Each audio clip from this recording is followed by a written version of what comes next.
2 hours 4 minutes డ్యూరేషన్‌తో release అయిన 'Kalivivanam' movie non spoiler of the review మీకోసం.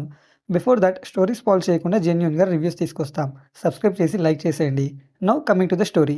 భూమయ్య అనే ఒక వ్యక్తి ఒక డ్రై ల్యాండ్‌ని ఎంతో ఎఫర్ట్స్ పెట్టి చాలా ఇయర్స్ కష్టపడి ఫారెస్ట్‌లా మారుస్తాడు. కొన్ని ఇయర్స్ తర్వాత భూమయ్య వాళ్ళ మనవరాలు హరిత ఆమె స్కూల్ టీచర్. వాళ్ళ విలేజ్‌కి తిరిగి వచ్చి వాళ్ళ తాతయ్య డ్రీమ్‌ని కంటిన్యూ చేయాలని అనుకుంటుంది. బట్ ఇక్కడే కాన్‌ఫ్లిక్ట్ మొదలవుతుంది. ఒక కార్పొరేట్ కంపెనీ ఆ ఫారెస్ట్‌ని వాళ్ళ బిజినెస్ కోసం ట్రీస్‌ని నరికేయాలని అనుకుంటారు.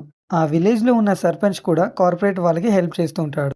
హరిత ఇంకా విలేజ్ వాళ్ళు కార్పొరేట్‌ని ఎలా అపోజ్ చేశారు అండ్ ఫారెస్ట్‌ని ఎలా కాపాడారు అనేది rest of the story. Movie చూసాక నా ఒపీనియన్ నాకు నచ్చలేదండి మూవీ. కాన్సెప్ట్ వైస్ చూస్తే 'కలివివనం' మూవీ ఒక sincere effort. Nature conversation theme తీసుకోవడం, రూరల్ బ్యాక్‌డ్రాప్‌లో మెసేజ్ ఓరియెంటెడ్ ఫిల్మ్ తీయాలనే డైరెక్టర్ ఇంటెన్షన్ కమెండబుల్. 'వృక్షో రక్ష రక్షితః' అనే కోర్ ఐడియా బాగున్నా, ఎగ్జిక్యూషన్‌లో మాత్రం సినిమా బాగా స్ట్రగుల్ అయింది. సినిమాకి మెయిన్ పిల్లర్ అంటే ఫారెస్ట్‌ని కాపాడాలనే ఒక కాన్సెప్టే. బట్ స్క్రీన్ ప్లేలో ఎమోషన్ డెప్త్ పూర్తిగా మిస్ అయింది. క్యారెక్టర్స్ మధ్యల బాండింగ్ గానీ, కాన్‌ఫ్లిక్ట్ ఇంటెన్సిటీ గానీ ఆడియన్స్‌కి కనెక్ట్ కాలేకపోయాయి. ఎమోషన్స్ వర్క్ అవ్వకపోవడంతో డ్రామా ఫ్లాట్‌గా అనిపించింది. స్టోరీ నేరేషన్ చాలా సింపుల్‌గా, ఫోర్సబుల్‌గా ఉంది. ఏం జరగబోతుందో ఈజీగా గెస్ చేయొచ్చు. లేకపోవడం, నేరేషన్‌లో కొత్తదనం లేకపోవడం మేజర్ డ్రాబ్యాక్స్. ఇదొక ఎక్స్‌పెరిమెంటల్ ఫిల్మ్‌గా అనుకోవచ్చు.